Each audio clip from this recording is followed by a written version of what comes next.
To all the non-believers, non-believers, non-believers, non-believers, non-believers, non-believers, non-believers, non-believers. I'm making non-believers. What's up, y'all? This is Jay Varsity, and welcome to episode 49 of NBA Talk Playoff Edition. Now let's cut to the chase. We had two beatdowns last night. We had two flat-out beatdowns last night. Let's start out with the first game with the Philadelphia 76ers and the Toronto Raptors. Look, man, Joel Embiid did not look good last night. They've been saying he's not feeling well, and the way he was playing, he really didn't look like he was feeling well. So, you know what? I said last night I was going to go in on Joel Embiid because I was getting sick and tired of this man not being healthy, but at the same time, I can't really complain about a guy physically being sick. But I can't complain about the rest of the team playing like absolute garbage. Like, what in the hell was that? Like, what were they doing? Were they even trying? Like, the rest of the team was a non-factor. The Toronto Raptors were literally running laps. They were running laps and having layup lines on the 76ers last night. Like, that was flat out embarrassing. Like, come on, man. Like, I'm getting sick and tired of what I'm seeing from the Sixers right now. On a good note, when Joel Embiid is at the top of his game, the Sixers are one of the most impossible teams to beat. But then, like, let Joel Embiid get a cold or a fever or a little stomach virus, and that's it. The rest of this team plays like they got a stomach virus. What the hell, man? And then Brett Brown. Do you not know how to fix a rotation so Joel Embiid doesn't play so many minutes if you know he's not feeling well? Can you not act like as if Joel Embiid's your only option? And Jimmy Butler, I get you're sticking up for your boy, you're sticking up for Joel Embiid, but like, why don't you call out Ben Simmons? Call out Ben Simmons for his non-factor having ass. Like, and Tobias Harris, where are you? What did they trade for you for? What did they trade for you for? You have been a non-factor in this series. Like, the Philadelphia 76ers in Game 5 looked like they didn't even want to play. That's how bad they were. The Raptors, they were just running, dunking, and making every shot. They looked like they were playing. They looked like they were playing on rookie mode in 2K.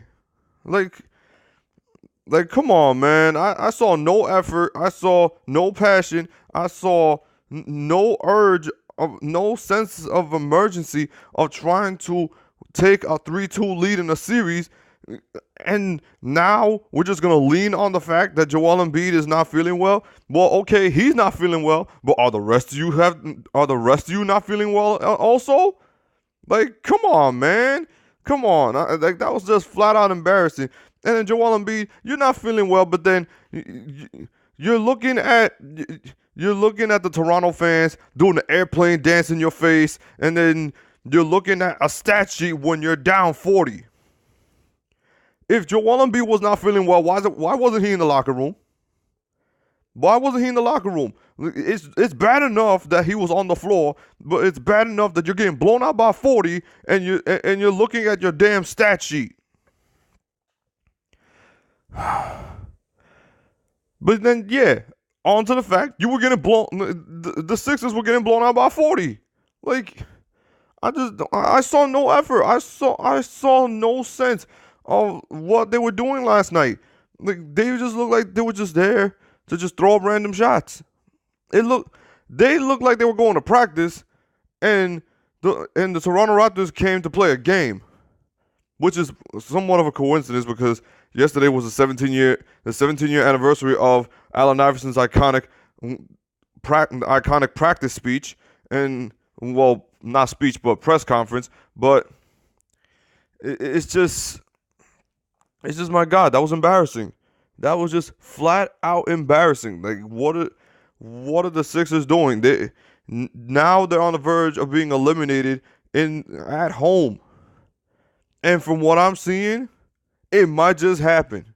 I was very strong on the Sixers to win this series, but my God, they are making me look bad. They are making me look bad because I had so much faith in the Sixers, and they're letting me down once again. Like come on, man. I'm gonna have to start doubting this team from here on out because until Ben Simmons gets even a mid-range jump shot and Joel Embiid can be healthy for a playoff run, I don't know if I can remain having faith in this team. I don't know if I can have any faith in a team that solely relies on the health of Joel Embiid and the fact that Ben Simmons is not a true offensive threat unless he's in the paint. Like I don't know. I really don't know. I thought this was the reason why they got Tobias Harris. I thought this was the reason why they got Jimmy Butler, even though Jimmy Butler has been playing somewhat decent in this series. But Tobias Harris has been a no-show. He's been a no-show. But yeah, man, Game 6. Game 6 is gonna be ugly. They're gonna have to like pull out everything in a half to try to force a Game 7. I don't know if I can see it happening. I want to have faith in the Sixers that they could win Game 6. I still want to have faith that they can win the series, but geez, Joel Embiid got to get a little better, man. Like, get every doctor in the world. Get any form of medicine that you need. I don't care what you need to give Joel Embiid. Get that man whatever the hell he needs so he could be healthy for Game 6. Because, my Lord, Jesus Christ.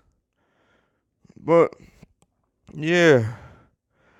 But yeah, man, I don't know. I'm losing my faith in the Sixers. But let's see how they do in Game 6. I don't like their chances though, but we'll see what happens. Now on with the Portland Trail Blazers and the Denver Nuggets last night. It looked from the jump that this was going to be Denver's game. This was going to be Denver's game, and from what I've seen and what I've been impressed by Denver, this team is getting better with each playoff game. This team is getting flat out better with each playoff game that they play. Like I was a little bit critical about Denver because this was their first playoff run. But then as I'm watching Denver, they're playing so much better by the game, and they are taking advantage of this playoff run. They are taking the experience, and I believe this is going to make them so much better coming next season. This is going to make them so much better. Jamal Murray loves the playoff atmosphere. Jokic has just been such a dominant factor that Portland does not have an answer for him. And overall, Denver is just playing with such great chemistry and such great communication, and they're shooting so well from the perimeter. And their defense is just been elite. They're so deep. It's scary. It's scary because you have a guy like Michael Porter Jr. that didn't get to play this season, and then you look at his height, his frame, and from what you saw in his high school games and somewhat of college, the little that he played, that he's a scoring machine.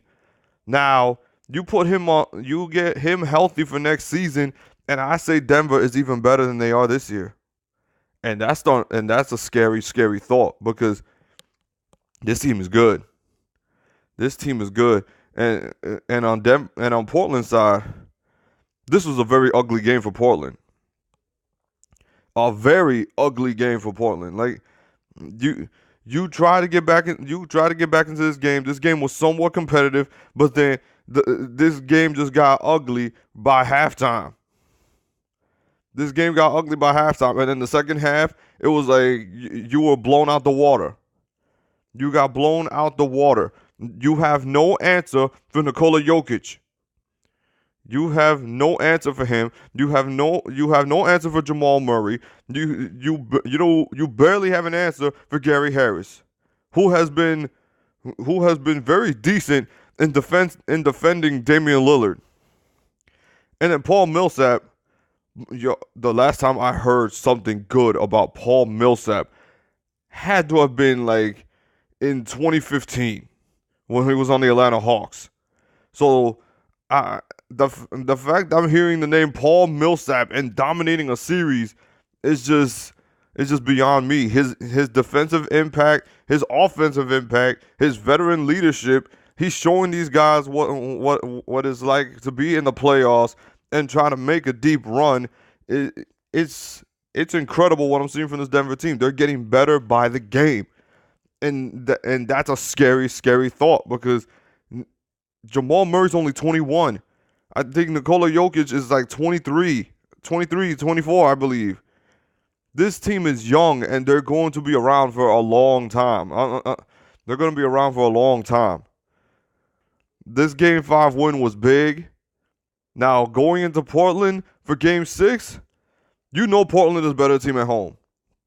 You just know Portland is a way better team at home than they are on the road. I will say this. I will say this right now. I expect Denver to win Game 6, but I won't be surprised if Portland wins Game 6. I never saw this series possibly going 7, but I wouldn't be surprised. I won't be surprised if it did. I didn't want it to go 7, but like I said, I won't be surprised. And I said I expect Denver to win Game 6. Denver right now holds all the momentum because I believe that quadruple overtime game gave them a bit of momentum, saying, hey, if we could go 4 overtimes and still come back in a Game 4 and still beat the same guys on their home floor after a quadruple overtime loss, I think we got something special here. I think we got something special here.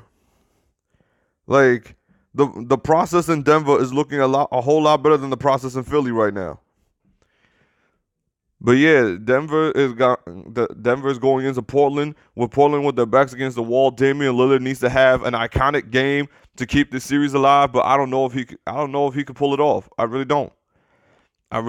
And from what I think Denver's gonna come in with a killer mentality, and they're just gonna put Portland away early. They're just gonna put them away early. I think Denver's gonna close out the series. But yeah, man, that's it. That's all. That was my opinion on the games from last night. Like, comment, and subscribe if you like basketball content. This is your boy Jay Varsity, and I am out. Peace. We got some non-believers out there. Make believers out of non-believers. Make believers out the overseers.